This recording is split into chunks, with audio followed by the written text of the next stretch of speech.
پیارے بھائیوں، اچھا وضو کرنا نماز کے لیے شرط ہے۔ وضو نماز کے لیے شرط ہے، جس کا وضو نہیں ہے اس کی نماز نہیں ہے۔ تو وضو جو ہے نبی رحمہ حضرت محمد کریم صلی اللہ علیہ وآلہ وسلم نے فرمایا نماز کے لیے ضروری ہے، اور عمدہ وضو کرو، اچھا وضو کرو، دیکھ کے وضو کرو، دیکھ بھال کے وضو کرو کہ کوئی اعضاء سوکھا خشک نہ رہ جائے۔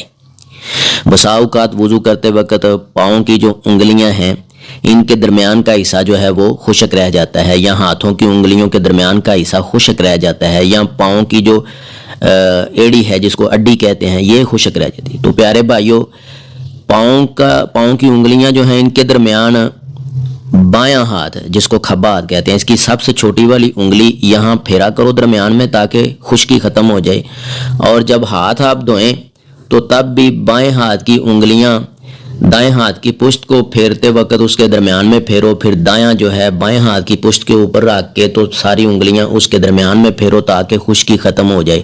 پاؤں جب دھوتے ہو تو اڈی جس کو کہتے ہیں ایڑی، وہاں ہاتھ اچھے طریقے سے پھیرو، بھئی اچھے طریقے سے وضو کرو، کوئی اعضاء خشک نہ رہ جائے۔ یہ نبی پاک صلی اللہ علیہ وسلم کی سنت ہے اچھا وضو کرنا، اور نبی پاک صلی اللہ علیہ وسلم کا حکم ہے کہ وضو اچھا کرو۔ حضرت عثمان بن عفان رضی اللہ تعالی عنہ نے وضو کیا اور کہا کہ میں نے رسول اللہ صلی اللہ علیہ وآلہ وسلم کو دیکھا ہے، آپ صلی اللہ علیہ وآلہ وسلم نے میرے اس وضو کی طرح وضو کیا تھا، میرے اس وضو کی طرح وضو کیا، اور فرمایا من توضأ ہاکذا غفر لہ ما تقدم من ذنبہ وکان صلاۃہ ومشیہ الی المسجد نافلہ۔ ترجمہ کیا ہے؟ ترجمہ نوٹ فرمائیں۔ جس نے اس طرح وضو کیا اس کے گزشتہ تمام گناہ بخش دیے جائیں گے، اور اس کی نماز اور اس کا مسجد کی طرف چلنا نفل یعنی زائد ہوگا۔ یہ روایت مسلم شریف میں موجود ہے۔ ایک روایت میں یہ لفظ ہیں من توضأ ہاکذا ثم خرج الی المسجد لا ینہزہ الا الصلاۃ غفر لہ ما خلا من ذنبہ۔ جس نے اس طرح وضو کیا پھر وہ مسجد کی طرف نکلا اور اسے صرف نماز نے حرکت دی تو اس کے سابقہ تمام گناہ معاف کر دیے جائیں گے۔ یہ روایت مسلم شریف میں موجود ہے۔ صحیح البخاری کی ایک روایت میں کچھ اس طرح الفاظ ہیں، آپ صلی اللہ علیہ وآلہ وسلم نے فرمایا من توضأ نحو وضوئی ھذا ثم صلی رکعتین لا یحدث فیہما نفسہ غفر لہ ما تقدم من ذنبہ۔ جس نے میرے اس طریقے پر وضو کیا پھر 2 رکعتیں پڑھیں اس طرح کہ ان میں اپنے نفس سے کوئی بات نہ کی تو اس کے سابقہ گناہ معاف کر دیے جاتے ہیں۔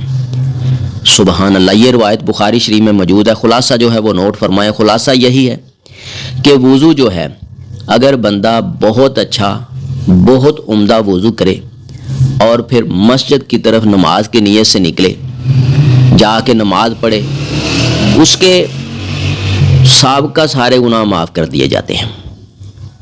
پھر ایک روایت میں یہ بھی الفاظ موجود ہیں جس نے میرے اس طریقے پر وضو کیا 2 رکعتیں پڑھیں بغیر کسی کے ساتھ بات کرتے۔ ٹھیک ہے، وہ وضو کیا ہے اور اس نے کسی کے ساتھ بات نہیں کی وضو کے بعد، پھر 2 رکعتیں پڑھیں تو اس کے سابقہ گناہ معاف کر دیے جاتے ہیں۔ پیارے بھائیوں، وضو کر کے تو بندے نے نماز تو پڑھنی ہے، ساتھ میں وضو کے 2 نفل پڑھ لے، اور خیال یہ رکھے کہ وضو کے بعد سے لے کے 2 رکعتیں پڑھنے سے پہلے کسی سے بات نہ کریں۔ وضو اور 2 رکعتوں کے درمیان کسی سے بات نہ کریں۔ وضو کر کے پھر وہ 2 رکعتیں نفل جو ہیں وضو کے نفل جو ہیں وہ پڑھ لے تو اس کے سابقہ گناہ جو ہیں اللہ معاف کر دیتے ہیں۔ پھر ایک بندہ وضو کرتا ہے گھر میں، تو وضو کر کے وہ مسجد کی طرف نماز کی نیت سے نکلتا ہے ذکر اذکار کرتے ہوئے، تو اللہ تعالیٰ اس سے بھی اس کے سابقہ گزشتہ گناہ جو ہے نا وہ معاف کر دیتا ہے۔ یہ الفاظ جو ہیں نبی رحمہ حضرت محمد کریم صلی اللہ علیہ وآلہ وسلم کے ہیں، نہ یہ کسی مولوی صاحب کے ہیں، نہ یہ کسی اور بزرگ کے ہیں، نہ کسی اور کے ہیں، یہ آقا علیہ الصلوۃ والسلام کے الفاظ ہیں۔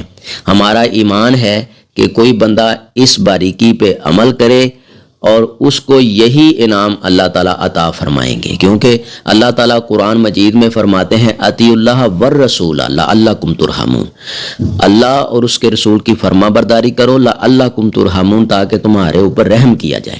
اللہ اکبر۔ میں امید کرتا ہوں کہ میرے سمیت تمام افراد جو ہیں ان باتوں پہ عمل کریں گے۔ میری دعا ہے کہ اللہ تعالیٰ میرے سمیت تمام کو ان باریکیوں کو سمجھ کے اس کے اوپر عمل کرنے کی توفیق عطا فرمائے، آمین یا رب العالمین۔ اگر آپ کو اس ویڈیو سے دینی فائدہ ہوا ہے تو حق بنتا ہے کہ آپ اس اسلامی چینل کو لازمی سبسکرائب کر دیں، لائک کریں اور کمنٹ میں اپنے خیال کا اظہار کرنا مت بھولیں۔